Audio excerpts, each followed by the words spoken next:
Il était bon, Chopin. Il était bon. Il était très bon. Bonsoir à tous. Bonsoir à tous.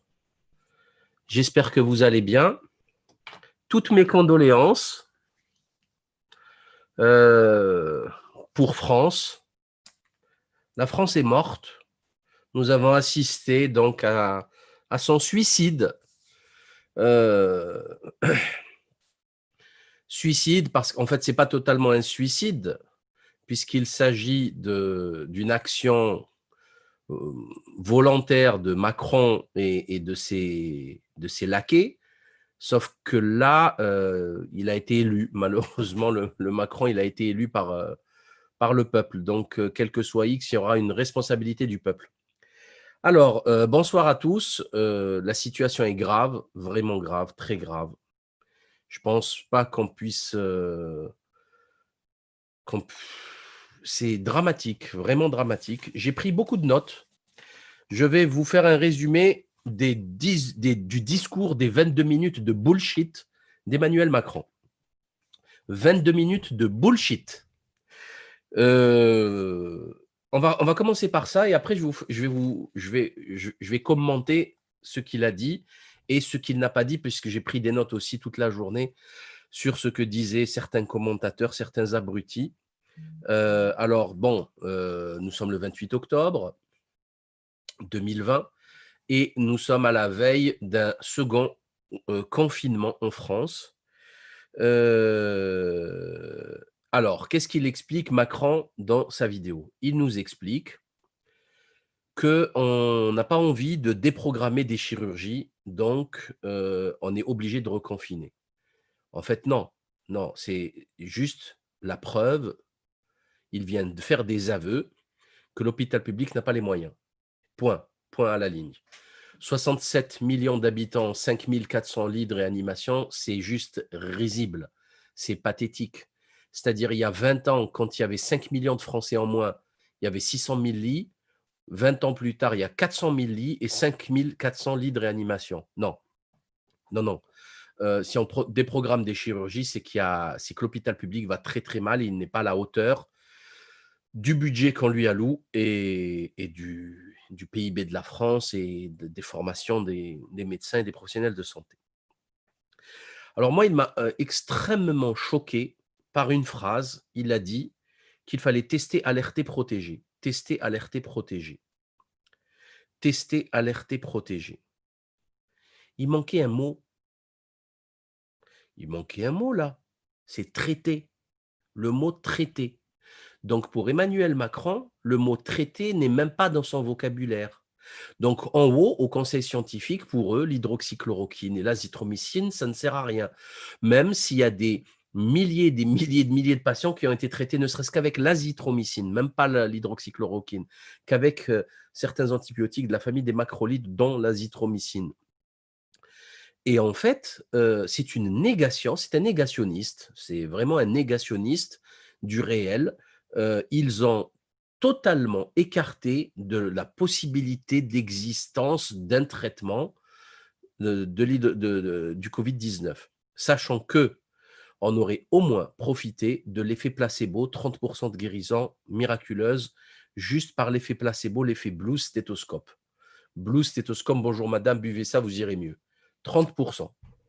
30% de, je sais pas moi, 30 000 morts, ça fait 10 000 vies sauvées. C'est juste gigantesque. Non, on a le luxe en France de se séparer, d'abandonner un tel remède. OK.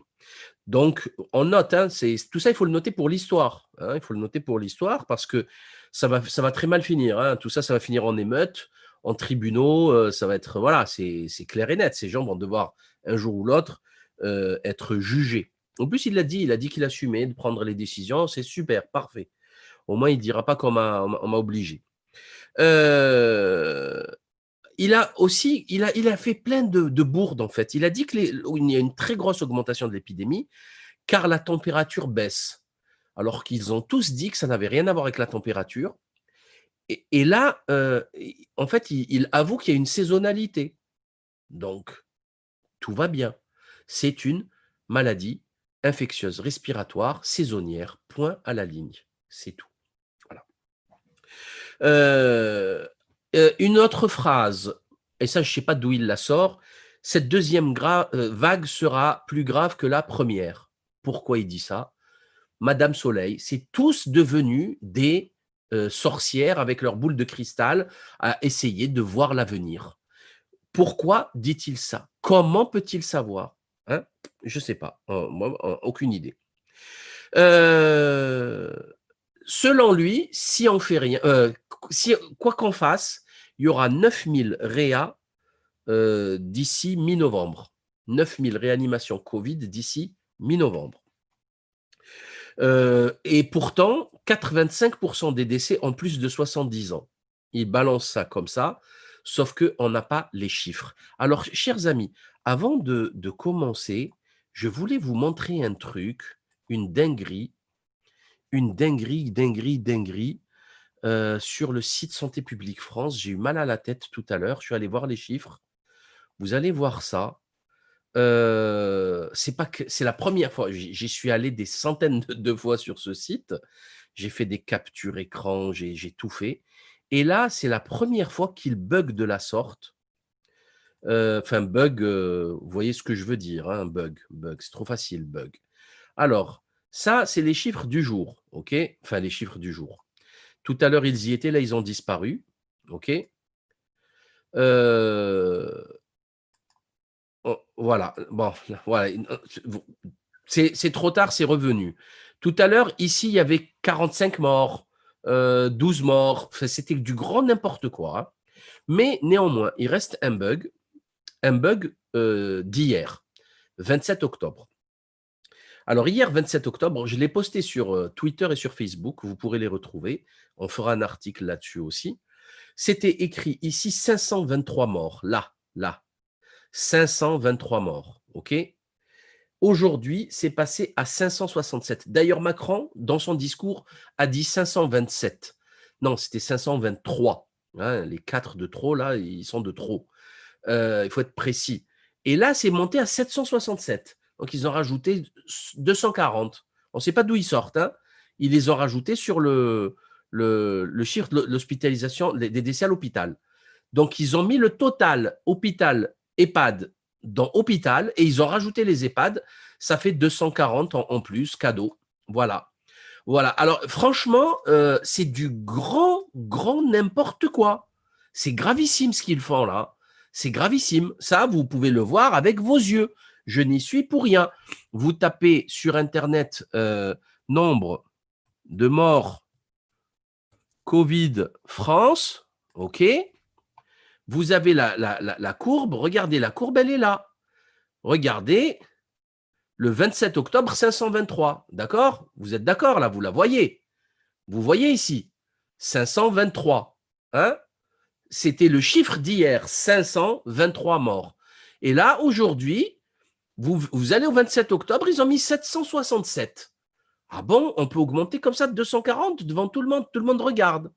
D'accord. Bravo la précision. Et comme par hasard, une boulette pareille, le jour du discours de Macron. C'est-à-dire comme ça, les gens, ils vont venir, ils vont voir, ils vont paniquer, ils vont se dire, ouh là là, ouh, aïe, il y a beaucoup de morts. Bon, je continue, chers amis, vous pouvez contrôler tout ça, hein. Je vous laisse le faire. Alors, je continue les âneries macroniennes. Alors, il nous a expliqué, il faut protéger nos soignants. Nous leur devons. Non, moi, je ne dois rien aux soignants, ok?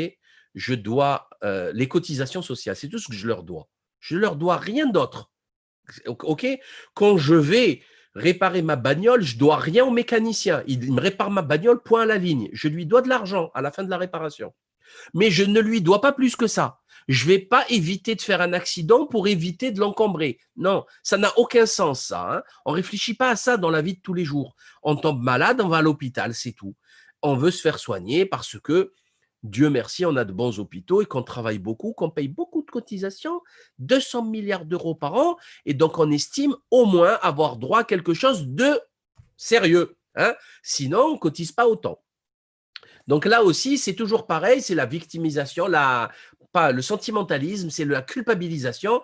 C'est oui, non, mais les pauvres soignants, ils souffrent. C'est pas mon problème s'ils souffrent, les soignants. C'est le problème à Macron. D'accord? Moi, ça me fait de la peine. Je suis avec eux depuis des années qu'on reprend leur lutte et on explique SOS, hôpital en danger, etc. On explique leur souffrance, mais ce n'est pas mon problème. C'est le problème de Macron et de Véran. Ce sont eux qui sont aux commandes, on appelle ça l'exécutif, qui doivent prendre des décisions pour améliorer leur quotidien. Ce n'est pas le problème du citoyen et certainement pas du malade. Le problème du malade, c'est de se dire zut, j'espère qu'on va bien me soigner et que je vais guérir. Voilà, il n'y a qu'à ça qu'il pense, le malade. Alors, qu'est-ce qu'il nous dit? Oui, on va protéger l'économie. On va protéger l'économie. On va protéger l'économie. Avec quoi? Avec quoi? Avec quoi il va protéger l'économie? Un pays qui a… Je vous pose une question simple. Il faut vraiment… faut être sérieux quand même des fois, hein. On déconne, on rigole, on fait des blagues avec Patou Cohen, avec Gilbert Deré, avec des incompétents notoires et des abrutis sur les réseaux sociaux et les télés, les plateaux télé. Mais à un moment donné, il faut se poser une seconde et parler sérieusement là, parce qu'il s'agit de notre avenir. Un pays qui a 2500 milliards d'euros de dette, 2500 milliards d'euros de dette, qui vient de se créer 500 milliards d'euros de dettes supplémentaires. Avec quoi il va sauver l'économie? Son économie, elle est déjà à plat, elle est déjà à genoux. Je sais pas, la planche à billets. Mais vous croyez que vous pouvez pratiquer la planche à billets sans qu'il y ait des conséquences sur l'inflation, sans qu'il y ait des conséquences sur la puissance de votre monnaie à l'international? Vous êtes débile, vous êtes stupide. Ça n'existe pas. Parce que c'est la nature qui gère tout, hein. La nature a horreur de ces déséquilibres. Ok, les gens en face qui bossent, ils ne vont pas accepter un euro fort alors que cet euro ne vaut plus rien. Hein, il ne suffit pas d'imprimer des quantitative easing à tire-larigot, ça n'existe pas. Ok. Alors, Macron a énuméré toutes les solutions possibles en dehors du confinement. Il aurait dit l'immunité collective, bon, on ne peut pas se le permettre parce que ça ferait 400 000 morts. On ne sait pas d'où il sort ce chiffre. Certainement des ordinateurs de Neil Ferguson, de l'abruti de Neil Ferguson. 400 000 morts. Si on tente l'immunité collective, 400 000 morts. Ah bon. Alors, vous voyez, c'est là d'ailleurs que l'Assemblée nationale a son rôle à jouer. Même s'il n'y a plus d'Assemblée nationale, nous sommes dans une dictature sanitaire, bien sûr, dirigée par le grand gourou de l'église de la trouille, du temple de la trouille, Emmanuel Macron. À l'Assemblée nationale, on devrait pouvoir, des députés de l'opposition devraient pouvoir demander d'où sort ce chiffre de 400 000. Je rappelle à nos auditeurs que Kill Bill, le criminel Kill Bill, avait prédit 10 millions de morts en Afrique. 10 millions de morts. On en est à 20 000 ou 25 000, voire moins. Il avait prédit 10 millions. Je rappelle que c'était 500 000 en France, 500 000 en Angleterre, etc., etc. Donc, on en est très, très, très loin. Surtout avec le trafic des morts, là, à mettre sur le dos du Covid toutes les maladies du Vidal, c'est plus possible. C'est plus possible. Vous le savez, le CDC l'a avoué, 95% des décès aux États-Unis sur 180 000 morts étaient dus à des maladies lourdes, déséquilibrées, à des comorbidités lourdes. Alors, comme on peut pas payer comme on ne peut pas se payer le luxe de perdre 400 000 personnes, du coup, on ne peut pas faire la stratégie de l'immunité collective. Ah bon? Il y a 157 000 morts chaque année à cause du cancer. Il y a quelqu'un qui a fait quelque chose? Vous avez vu, vous? Il n'arrive même pas à interdire les produits toxiques que nous ingérons qui nous causent les cancers. Alors, je vous donne un exemple. Vous allez faire une radiothérapie, tous ceux qui sont allés faire les radiothérapies qui ont eu des cancers le savent. Sur la porte du radiologue ou enfin du radiothérapeute, c'est écrit n'utilisez pas des déodorants en sel d'aluminium, ok, pour tout ce qui est cancer du sein, etc. Pour les femmes savent de quoi je parle. Pourquoi? Parce que ça cause les cancers du sein, les déodorants à l'aluminium qu'on a vendus par millions de boîtes. Est-ce que vous avez vu, vous, une campagne télévisée à la télé qui explique aux femmes d'arrêter de prendre, aux hommes aussi d'ailleurs au passage, d'arrêter de prendre ces produits. Non, aucun. Aucun. Les additifs alimentaires, vous avez vu, vous, quelque chose? Rien, well ou nada. Les pesticides, au contraire, ils veulent rentrer les néonicotinoïdes, etc., etc. 157 000 morts par an. Ça fait en 3 ans, on est à 471 000, un truc comme ça, 500 000 morts. Et eux, pourquoi ils sont pas précieux, ces gens-là qui meurent? Non. Donc l'argument des 400 000 morts ne vaut strictement rien dans la bouche d'un président français. Rien. C'est un pur mensonge. Après, il nous dit, la deuxième solution, c'est de confiner les fragiles. Confiner les fragiles, oui, mais ce n'est pas réalisable. Parce que même s'il est fragile, il est obligé d'être livré en nourriture, d'être soigné, etc. Ce n'est pas réalisable. Ah bon? Ça, c'est une ânerie, mais de... Je ne sais pas d'où il la sort. Hein. Il faut être fatigué du ciboulot pour sortir une telle ânerie. Parce que si vraiment il y avait un truc à faire, c'était ça. Et c'était simple à faire, parce qu'ils ne sont pas nombreux, et il suffit d'avoir les EPI, les équipements de protection individuelle. Il faut livrer les gens, les soignants, etc. en EPI. C'est tout. C'est tout. Mais ça, il dit non, ce n'est pas réalisable. Pourquoi ce n'est pas réalisable? On ne sait pas. Il dit ça comme ça. Après, il est revenu sur le tester, alerter, protéger.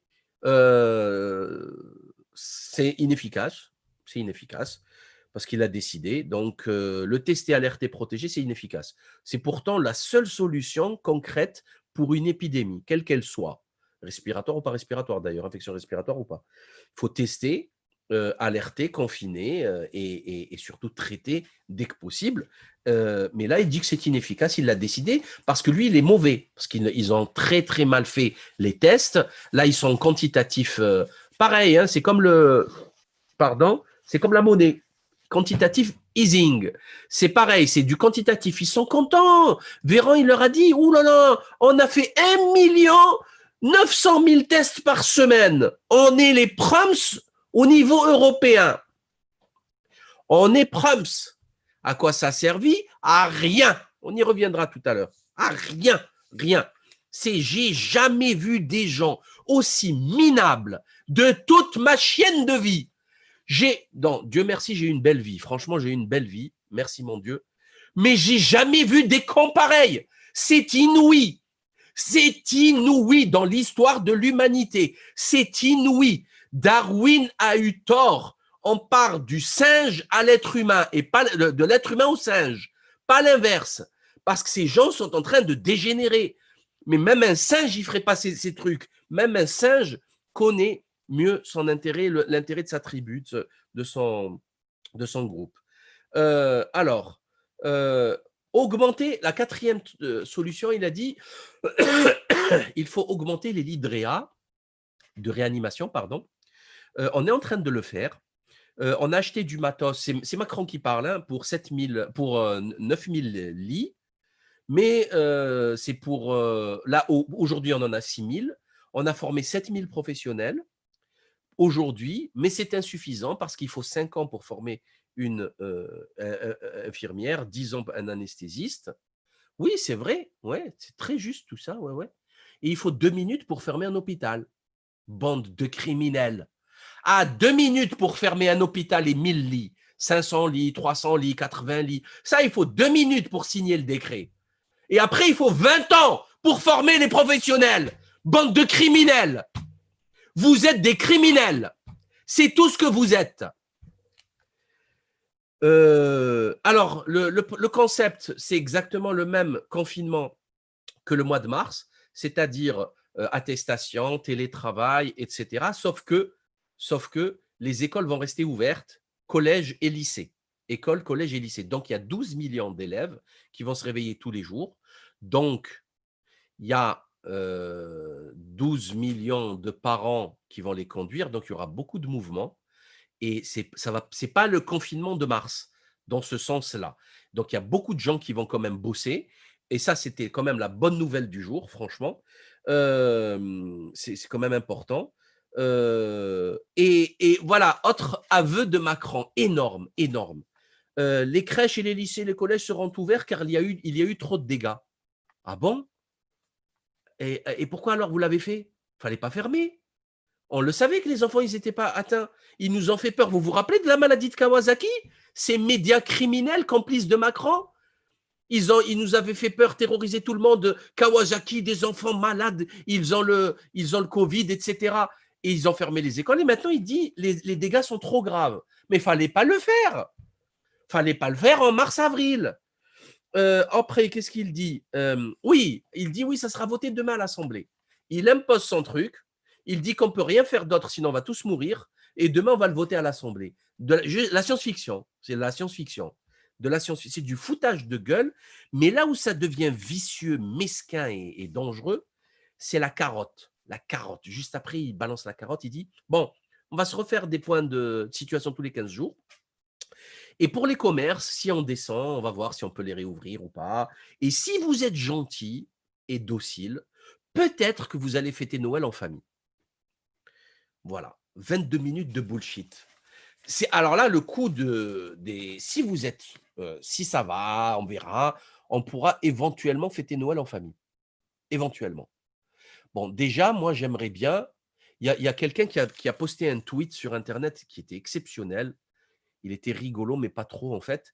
Il a dit: «Oui, peut-être qu'on sera vivant, peut-être, on va pas mourir du Covid, mais on va voir le PIB du Malawi, du Zimbabwe». Ouais, voilà. Voilà ce qui va arriver à la France. Alors, maintenant, j'ai pris quelques notes, heu, toute la journée là sur les télés, poubelles et je voulais quand même poser des bases, des fondations. Vous voyez, des choses qui ne sont pas négociables et qui ne sont pas critiquables. C'est le réel. Première chose, ça fait 15 jours qu'on est en couvre-feu. On leur a dit le couvre-feu ne servira strictement à rien. Il n'a servi strictement à rien. On passe sans avoir fait le bilan du couvre-feu, il passe au confinement, ni vu ni connu, voilà, tranquille. C'est d'une violence inouïe. On leur avait dit que le couvre-feu ne servira à rien. On a eu raison. Bon. J'ai vu un débat, c'est des débats surréalistes, lunaires, sur CNews. Jean-Marc Sylvestre, le monsieur économie de TF1, et le magistrat Georges Fenech. Alors, qu'est-ce qu'ils vous disent? Oui, non, mais a-t-on le choix? On n'a pas le choix. A-t-on le choix? Ben oui, on a le choix. On a le choix de tout faire, en fait. Bien sûr qu'on a le choix. En fait, ils vous poussent. Vous connaissez la technique, hein? Ils nous ont balancé l'idée du confinement depuis 3-4 jours. Et voilà, paf, ils l'imposent. Hein, ils testent ce que ça donne. Attention, ils ont très peur que ça pète. Hein. En Italie, c'est en train de chauffer grave, très, très grave. Aux États-Unis, vous avez vu le truc, mais ils ont très, très peur que ça pète. Mais ils tentent le coup. Ces gens ne sont pas là pour gérer une crise sanitaire. Ils sont là pour atteindre un objectif. Et cet objectif, Marc Toiti le dit dans son dernier livre, c'est le grand reset. Hein. Quel nouveau monde pour demain? C'est le grand reset. Ils veulent tout remettre à zéro, enlever la monnaie papier, etc., etc. Passer sur les trucs numériques, c'est les GAFAM qui vont tout gérer. C'est une calamité. C'est vraiment la dictature sanitaire. C'est la dictature totale. Hein. C'est un film. C'est un film, c'est un cauchemar. Alors, on nous dit, oui, on va faire un confinement à l'irlandaise. Ouais, moi, je veux bien. J'adore les Irlandais d'ailleurs. C'est un grand peuple. Et pourquoi pas la suédoise? Pourquoi on ne fait pas une gestion de la crise à la suédoise? Pourquoi on choisit à l'irlandaise? Je n'ai pas compris, moi. Vous voyez, pourquoi à l'irlandaise? Parce qu'ils vont vous faire croire que les Irlandais, ils l'ont fait, donc on n'est pas tout seul. Donc, écoutez, c'est pas de ma faute, c'est partout pareil. Mais voilà, on fait comme l'Irlande. Ben non, pourquoi on ne fait pas comme la Suède? Est-ce que vous êtes conscient? Là aussi, je vais poser les bases, les fondations d'un raisonnement sain. Il n'y a pas eu de deuxième vague en Extrême-Orient. Taïwan, Singapour, Corée du Sud, Chine, il n'y a pas de deuxième vague. Pourquoi? La question se pose. Pourquoi on ne fait pas comme eux? Pourquoi on ne va pas envoyer des experts là-bas? On ne ramène pas des experts de chez eux qui nous expliquent comment ils font?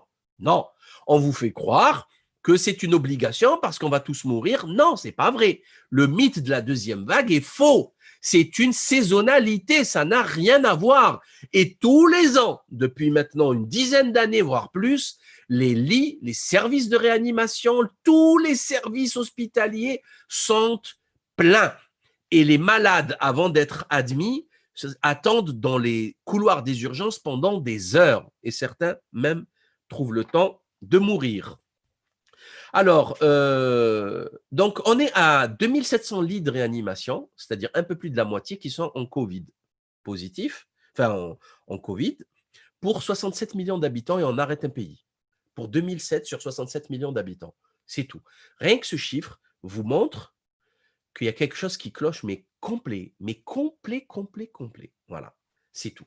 Alors, je vais vous donner un exemple. Vous voyez à Marseille, il y a le 16e arrondissement, le 15e et le 14e. OK? Ce sont des arrondissements à 150 000 habitants. Hein. C'est des gros arrondissements. Ça fait au moins 400 000 habitants, ces 3 arrondissements. Au moins. Et ben à Marseille, je crois que dans le 16e, il n'y a pas de dermato. Dans le 15e, je crois qu'il y en a un. Et dans le 14e, il y en a 3. Et en fait, si vous voulez prendre un rendez-vous aujourd'hui, en octobre, pour votre peau, un problème dermatologique, c'est le mois de mars. OK? Ça, ils le savent depuis longtemps en haut. Ils le savent. Ils auraient dû ouvrir le numerus clausus à la fac en admission en médecine. Ils auraient dû ouvrir le numerus clausus et augmenter le nombre de dermatos. Non. C'est-à-dire que maintenant, un type, il va avoir un petit cancer de rien du tout, la petite tache de rousseur, la petite tache, comment on appelle ça, le grain de beauté. Et ben, au bout de 3 mois, ça va devenir un cancer invasif. Il peut en crever. Voilà. Ça, on le sait depuis très longtemps. Très longtemps. L'ophtalmo, c'est pareil. Hein. Et ils n'ont rien fait. Au contraire, ben, je sais pas, c'est programmé, quoi. Enfin, c'est évident, non vous le voyez pas. Ben, c'est que vous êtes aveugle. Autre chose. Monsieur Castex, Jean Castex, une caricature, mais c'est pas possible d'être aussi mauvais, mais sans déconner, mais comment ils font? Monsieur Déconfinement. Ils ont dit que c'était le monsieur Déconfinement, avant qu'il devienne Premier ministre, monsieur Déconfinement qui allait sortir la France de cette crise pour redémarrer l'économie. Oh, c'était magnifique. Et en fait, il a tellement bien réussi son déconfinement qu'on reconfine maintenant qu'il est Premier ministre. Logiquement, dans un pays normal, le mec, il démissionne, il montre plus son visage tellement il a honte. Non, les médiocres, les imbéciles, les mauvais, pas les médiocres, les mauvais, les très mauvais, on leur donne des responsabilités en France. Bien sûr, on leur donne, vous avez vu Valls, Premier ministre, qu'est-ce que vous voulez faire de pire? Quelle humiliation, quelle humiliation. Qu'est-ce qu'il y a ouais, en parlant des élites, de l'abrutissement des élites, je viens de voir à la télé sur Balance ton poste, le représentant de La République En Marche. Mais sans déconner, mais c'est pas possible. On dirait des Playmobil.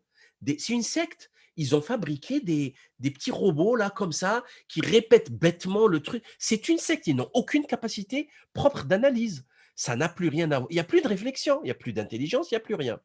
Et en fait, il y en a un qui me choque, mais au plus haut point, c'est Son Forget ou Son Forget, le médecin député des Français de l'étranger.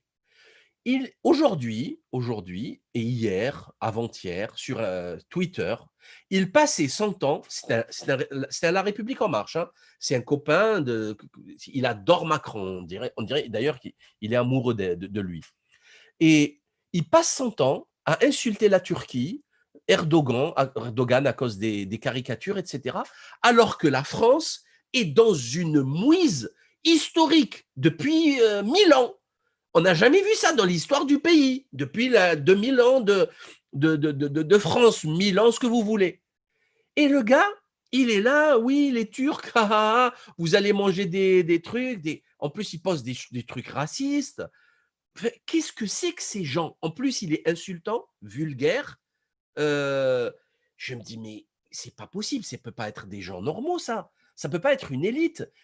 Une élite, elle veut le bien de son pays. Elle se perd pas dans des futilités, des gamineries pareilles. À un moment, une journée où on va annoncer un confinement qui va mettre sur la paille des centaines de milliers de personnes. Bon, c'est complètement délirant. Il était super content pour la dissolution de Baraka City, parce qu'effectivement, ça va changer la France. Ah oui, maintenant que Baraka City dissolue, là, dissoute, ça y est, la France, c'est fini, plus de problème en France. Ça y est, très bien. Vidéo extraordinaire hier, phénoménal, France 5, Patou. Patrick Cohen, qui a fait un 3 minutes 45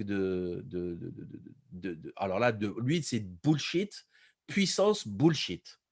Il leur a expliqué, tout de go, sans rougir, que si demain il tombait malade, ce ne serait pas, pour lui, ce serait de sa faute et certainement pas de celle du gouvernement. Il a dit ça comme ça, tranquille. Il a dit ça comme ça. Alors, vous faites comme vous voulez, vous prenez la phrase dans le sens que vous voudrez. Elle est folle. C'est une phrase complètement dingue. Dingue. Il faut être complètement taré pour sortir un truc pareil. Alors, enfin, je me dis, enfin, c'est pas possible. Comment peut-on autant lécher les bottes du pouvoir? Comment peut-on autant les lécher? Ils ne font même plus semblant. D'ailleurs, ils n'ont pas léché que les bottes, ils ont léché le sol, les bottes de Macron. Maintenant, ils remontent au pantalon. Ils lèchent de partout. Ça bavasse, ça bavouille. C'est pas possible. C'est une hypersialorée. On ne peut pas baver autant, lécher autant le pouvoir. C'est inouï. Au moins, au moins une petite critique. Balance une petite critique de temps en temps, une petite pique. Oui, mais là, ça déconne. Mais comment un type qui tombe malade, il peut, je sais pas, enfin, c'est une culpabilisation, c'est abject de dire ça. Et il sait très bien, bon, vous le savez, il a toujours défendu Monsanto. Monsanto a été condamné, lui-même a été condamné pour diffamation sur ses affaires. Patrick Cohen, de toute façon, il a toujours pris le patent du bon côté, du côté du pouvoir, du lobby, du gouvernement, etc. Et il est payé avec l'argent public. Mais bon, ça, c'est pareil. Et oui, et quand il dit ça, et là, c'est là où vous comprenez que là, la mascarade, elle est allée trop loin, mais vraiment trop loin. Quand il dit ça, le mec, il n'a pas de masque. Hein. Il est sur un plateau télé avec 5, 6, 7 invités, les plateaux techniques, etc. Lui n'a pas de masque. Sa copine, là, Bérangère, ou je ne sais plus comment elle s'appelle, elle n'a pas de masque. À côté, Pierre Lescure, il n'a pas de masque. Ils n'ont pas de masque. Le masque est obligatoire dans toute la France. Dehors, il est obligatoire. Lui, à l'intérieur, il n'a pas de masque. Et quand vous regardez à l'arrière-plan, le cuistot là qui est au fond, les mecs, je ne sais pas si vous vous rendez compte, ils travaillent avec l'argent public, notre pognon, ils bouffent gratos. Et le mec, ils disent des conneries, des âneries, c'est de la propagande pure. Et le mec, le cuistot qui était au fond à 10 mètres, il avait un masque. Si on ne nous prend pas pour des cons là, alors là, franchement, wouh, c'est juste phénoménal, phénoménal. Je continue. En fait, il faut bien se rendre compte d'une chose, hein, c'est que la France va être mise à l'arrêt par la République en marche. Il y a quand même des signes hein, de la providence dans tout ça. Il y a quand même, on a l'impression que le Seigneur se moque de nous là. Le bon Dieu là, il est en train de faire des blagues. Hein. Le pays est mis à l'arrêt et ils vont réussir à détruire un pays qui fait 2500 milliards d'euros de PIB chaque année. C'est-à-dire les 67 millions de Français quand ils se lèvent le matin, du 1er janvier jusqu'au 31 décembre, ils produisent 2500 milliards d'euros de richesse. C'est monstrueux, c'est énorme. Il n'y a pas beaucoup de pays au monde qui font ça, hein, qui ont les compétences et les capacités de faire ça. Eh bien, ils ont réussi à casser ce pays. Alors là, chapeau. Chapeau l'artiste. Là, vous êtes fort. Franchement, c'est fort. Alors, je ne sais pas si vous avez vu aussi ça, on l'a posté sur notre page Facebook, c'est le rapport du général Lisuré. Le rapport du général Lisuré, c'est le rapport commandé par Macron, que vous pourrez retrouver d'ailleurs sur notre page Facebook. Et je vais essayer de voir si je peux vous la montrer là. Je crois pas. Non, tant pis. En fait, c'est sur le Canard enchaîné. Retrouvez-la sur notre Twitter ou sur notre page Facebook.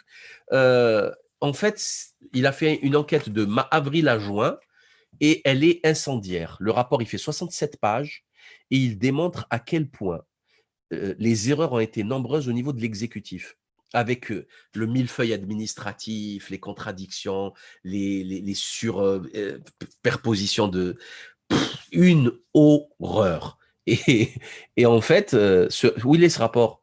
Hein, un rapport qui n'est pas destiné à être diffusé au plus grand nombre. Hein, diffusion restreinte ou je ne sais pas comment ils ont dit ça. Ben en fait, ce rapport nous donne raison sur toute la ligne, de A jusqu'à Z, sur toute la ligne. Donc, c'est le rapport du général Lisuré, une catastrophe. Alors, et oui, vous avez vu qu'ils vous passent 3-4 jours avant, ils annoncent un truc et ils l'imposent au bout de 4 jours. Ils lancent comme ça, ils prennent la température en fait, et ils lancent le sujet comme ça sur les plateaux télé. Et bizarrement, il y a des médecins, des profs qui jouent le jeu. Et ça, moi, ça m'inquiète. Ça m'inquiète parce qu'ils font tous les plateaux télé. 3, 4, 5 télés différentes. Et par exemple, Djilali Hanan, le professeur Pialou, le professeur Djilali Hanan. Vous voyez, ils passent, eux, je les ai vus. Alors, la Pialou, il est ubiquitaire, hein, c'est Drupi, du Tex Avery. Vous savez, il est partout au même moment. Et à l'autre, le loup qui lui court après, enfin, c'est lui qui court après le loup et il se cache et à chaque fois, il le trouve, même s'il s'éloigne à l'autre bout du monde. Eh bien, Drupi,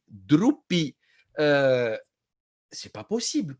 D'abord, on a une crise sanitaire lourde. Pourquoi il n'est pas dans son service en train de bosser? Il doit être dans les tranchées. Vous vous rendez compte? S'il y avait la guerre contre l'Allemagne, on est en 45, et sur les plateaux télé défilent tous les commandants, les généraux, les colonels. Oui, on est en train de bombarder. Le mec, oui, mais le front, il est à la frontière allemande. Qu'est-ce que tu fous à Paris? Qu'est-ce que tu fous à Paris en train de jacter sur des plateaux télé? Et là, c'est pareil. On a une crise sanitaire extrêmement importante selon eux, hein, pas selon moi, selon eux. Et ils sont sur les plateaux télé en train de répercuter mot pour mot les décisions du gouvernement. C'est gros comme le nez au milieu du visage. Comment ça se fait? Enfin, je ne sais pas. Et en plus, ces blouses blanches qui ont brillé par leur incompétence. Alors, ils sont tous en train de dire, oui, c'est une responsabilité collective. Non, non, non, non, non, non, non, non, non, non. Non, non, non, non, non, non, non, non. Vous avez fait 10 années d'études, donc vous payez très cher pour que vous preniez vos responsabilités, d'accord? Le peuple, il n'y est pour rien, ok? En- euh, il dit, ouais, c'est pour atténuer le truc. Non, mais il faut se souder, il ne faut pas critiquer. Si, on va critiquer, on va même se lever contre tout ce désordre. C'est plus possible, les guignols, là. Hein. C'est plus possible, là, avec vos âneries. Donc, vous avez brillé par votre incompétence dans la gestion d'une crise sanitaire. Et les messieurs, ils viennent nous donner des conseils économiques. Voilà. Parce que, vu qu'ils ne sont pas économistes, euh, enfin, vous vous rendez compte la catastrophe du schmilblick? On dit oui, mais il faut confiner parce qu'il faut sauver des vies. Ouais, mais non, ça ne marche pas comme ça. Il y a des dégâts. Le confinement va produire des dégâts collatéraux qui seront ingérables après. Comment on fait? Comment on fait? D'ailleurs, je ne sais pas si vous avez remarqué, chers amis, tous ceux qui conseillent le confinement, ils sont tous payés très bien. Les plateaux télé à coût de 15 000, 20 000 euros par mois. Les professeurs de médecine entre la fac et la PHM et l'assistance publique ou la PHP ou je ne sais quoi, c'est 3-4 000, ils sont à 7 000, 8 000 par mois, plus le Big Pharma qui finance derrière. Il n'y a que les gens qui gagnent très bien leur vie qui donnent des conseils de ce type. OK? Maintenant, je vous garantis, si on leur dit oui, d'accord, on va vous suivre, par contre, vous ne touchez plus rien comme les autres. Vous allez voir comment ils vont changer d'avis. Vous allez voir comment ils vont changer d'avis. Ensuite, alors bon, au niveau économique, c'est dramatique. Hein, franchement, c'est dramatique. Célio est en train de fermer 102 magasins, près de 400 emplois perdus. La Sodexo, hier, annoncé perte de 2000 emplois. Tout ça, c'est magnifique pour les GAFAM. Google, Amazon, Facebook, Apple, Microsoft, magnifique. Ils vont pouvoir multiplier encore ils vont passer de 100 milliards de bénéfices à 200, 300 milliards. Je vous appelle d'ailleurs tous, chers amis, à les boycotter autant que possible. Et alors, on nous annonce 1 500 € d'aide aux auto-entrepreneurs. 1 500 € d'aide aux les miettes, les miettes, les miettes, OK. Il y a 330 000 entreprises qui vont fermer. Heu et le délégué, président délégué du MEDEF, bon, il y a le patron, Bézieux, il avait dit il y a 2 jours, mais là, il y a le président délégué du MEDEF qui dit la même chose. Il faut arrêter avec ce stop and go. Vous arrêtez l'économie, après vous reprenez, c'est pas possible. On peut pas, c'est pas possible, on va tous crever, ça ne tiendra pas. Et en fait, on va tuer des centaines de milliers d'entreprises. Il y a des entreprises qui sont fermées ici, les bars, restaurants et bidules, ils sont fermés depuis 15 jours. On va leur rajouter un mois, ça ne sera pas suffisant, encore 15 jours, ça va faire 2 mois. Ils ont fermé, je ne sais, enfin, ils se relèveront plus, hein, ils vont rester fermés, ils pourront plus payer les loyers, point à la ligne. Parce qu'il faut arrêter avec le chômage partiel. Ça suffira pas, le chômage. Chômage partiel, ça paye les salaires. Et qui paye les charges, qui paye les loyers, qui paye le reste. Et pour manger, pour comment on appelle ça, le patron, etc., etc. Alors, pour vous montrer à quel point ces gens sont tarés, il y a une médecin belge, sur un plateau télé belge, elle leur a dit: ben, on n'a qu'à fêter Noël en juillet-août. On va reporter les fêtes de Noël, c'est pas très grave. C'est des gens, ça, franchement, c'est des gens normaux, ça. Ça se dit une ânerie pareille? Pour aggraver la situation, un truc de fou furieux. François Hollande sur France 5, chez Patou Cohen, qui parle de l'hôpital, de la pauvreté, etc., etc. De la pure folie. Le mec, sous son règne, des dizaines de milliers de lits, il est responsable de ce chaos. Mais il est responsable direct, étant donné que toute l'équipe, enfin une grosse partie de l'équipe, l'équipe lourde qui était chez lui, c'est celle de Macron aujourd'hui. Hein. Il n'y a pas que Macron, il y a Macron, il y a Le Drian, etc., aux affaires étrangères. Il y a toute une belle équipe qui sont là, qui était avec François Hollande. Macron, c'était son ministre des Finances quand même. Et là, il vient nous donner son avis. Comment peut-on insulter plus le peuple? Franchement, comment? Comment peut-on le mépriser plus? C'est pas possible. Moi, je vois pas. C'est pas plus. C'est pas possible.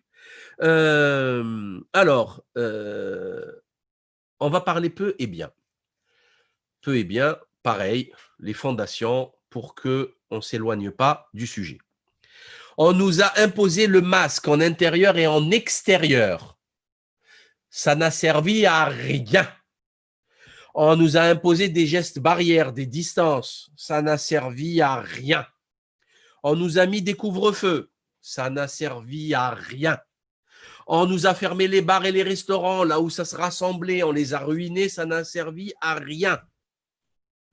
On a fait des millions de tests. On est passé jusqu'à 1,9 million tests par semaine. Le premier champion européen de tests. Ça n'a servi à rien. Le confinement, en tant que tel, ne servira strictement à rien. On l'a fait déjà. Il n'a pas servi à grand-chose. L'Argentine, chers amis, a fait le confinement et le test depuis 8 mois, 7 mois, je crois. Depuis mars, depuis 7-8 mois, l'Argentine teste le confinement. Et je vais vous montrer la courbe de l'Argentine qui est aujourd'hui en confinement. OK? Et vous allez voir ça de vos propres yeux. Comme ça, vous n'allez pas dire il nous ment, qu'est-ce qu'il nous raconte? Alors, l'Argentine, elle a commencé le confinement le 19 mars. Cette courbe Google s'arrête le fin octobre. OK? Regardez le confinement qui sert à rien du tout. Welou, nada, rien. Le confinement ne sert à rien. C'est le plus long confinement sur la planète. Il n'a servi à rien en Argentine. Alors, je pose la question, d'ailleurs, je le dis clairement, ce confinement ne servira à rien. Certainement pas à ralentir la circulation du virus, mais par contre à ralentir la circulation de l'argent et à créer une crise très, très, très, très lourde. Et enfin, pour expliquer les choses clairement, ils veulent éviter les morts euh, et genre, essayer de sauver l'économie, en fait, il va y avoir les morts parce que c'est des morts de 84 ans, 85 ans. Ils doivent mourir. Voilà, c'est tout. C'est logique. Et ils vont aussi perdre l'économie, explosion du chômage, de la dette, etc. C'est-à-dire, ils auront tous les problèmes qu'ils voulaient éviter. Voilà ce qui va se passer, exactement ce qui va se passer. Au passage, nous avons aujourd'hui une pénurie de gants en France, c'est-à-dire qu'il y a encore des pénuries de matériel, de protection, etc., médicales et même de médicaments. Il y a des pénuries de médicaments en France aujourd'hui, même le vaccin contre la grippe, il n'y en a pas. Et on nous explique qu'ils sont là pour vous protéger. Non, ce n'est pas vrai. Ils ne sont pas là pour nous protéger, chers amis. Ils sont là pour nous détruire. C'est clair, net et précis. Enfin, euh, je vous apprends aussi un truc, c'est que à l'hôpital public aujourd'hui, il y a beaucoup moins de moyens humains. Pas beaucoup moins, mais il y a moins de moyens humains parce qu'il y en a beaucoup, quand ils ont vu comment a été gérée la première crise, ils ont quitté l'hôpital public pour le privé ou pour aller ailleurs, changer de pays. Voilà. D'ailleurs, franchement, maintenant, ça devient une option sérieuse, changer de pays, parce que la France, moi, j'ai honte, hein, je vous le dis clairement, j'ai honte, hein, j'ai honte. Voilà, c'est vraiment honteux. Alors, soit c'est pas compliqué, soit les gens se lèvent, hein, et se révoltent, se crient leur mécontentement contre ce désordre, soit vous prenez une pelle et vous creusez votre tombe, quoi, hein, parce que c'est fini. La France, elle est morte. Parce que cette affaire-là, elle va durer, il y aura une troisième vague, une sixième, une 12e, ça va durer 1000 ans, hein. Je vous le dis tout de suite, hein, ça va durer 1000 ans. Vous savez quoi? Ils vont vous ramener du goudron à vous injecter comme vaccin. Vous allez l'injecter tellement vous allez en avoir marre. C'est plus possible. Donc, je sais pas, c'est comme vous voulez. Chacun il fait ce qu'il veut. Mais là, c'est plus possible, hein. Il va pas falloir pleurnicher, hein. Cette année, franchement, 2020, c'est quelque chose. Je ne sais même pas si elle va se finir cette année, s'il ne va pas se passer un truc tellement c'est énorme. Dans tous les cas, 2021 va être spectaculaire, si Dieu nous prête vie. Il y a en Algérie, il y a le président. En Algérie, il y a un vote un référendum pour changer la constitution, et le vote commence le 1er novembre. Et en France, c'est le 31 et octobre et 1er novembre, samedi, dimanche prochain. Et avec tout ça, je ne sais même pas si les gens vont pouvoir aller voter. Et c'est chaud bouillant en Algérie, c'est vraiment brûlant. Et là, le président Tebboune Abdelmajid a chopé le coronavirus et il a été envoyé en Allemagne pour être soigné. C'est complètement délirant ce qui se passe actuellement. C'est délirant. C'est apocalyptique. Apocalyptique. Donc, chers amis, diffusez au maximum ces informations. Soyez franchement actifs, très actifs. Bougez-vous, parce que sinon, ils vont nous manger tout cru, quoi. Enfin, je ne sais pas où on va comme ça, hein. Je ne sais pas où on va, mais ce n'est plus possible. On ne peut pas laisser nos vies être dirigées par ces incompétents, ces menteurs, ces mythomanes. Je vous rappelle Véran qui nous disait en mois d'août qu'on allait avoir 12 000, ça y est, 12 000 lits. On avait 12 000 lits de réanimation. On est à 5 004. Point. On n'a pas bougé d'un iota. Non seulement on n'a pas bougé, mais on a moins de personnel pour gérer ces lits. Voilà. Voilà la vérité. En France, c'est pire que. Et après, ils vont vous dire oui, mais c'est le virus qui est méchant. Non, c'est pas le virus. C'est qu'on a moins de moyens. On n'a plus les moyens. On n'a plus les moyens de gérer un afflux de malades, de surcroît dans un pays vieillissant où on a une partie de la population qui est vraiment âgée. Voilà. Donc, j'en ai terminé pour aujourd'hui. Je vous donne rendez-vous. Je ne sais pas si je vais faire une vidéo demain, peut-être vendredi.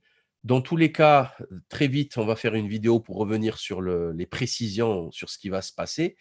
Et voilà. Donc, faites tourner l'information, likez, commentez, partagez au plus grand nombre et à très bientôt.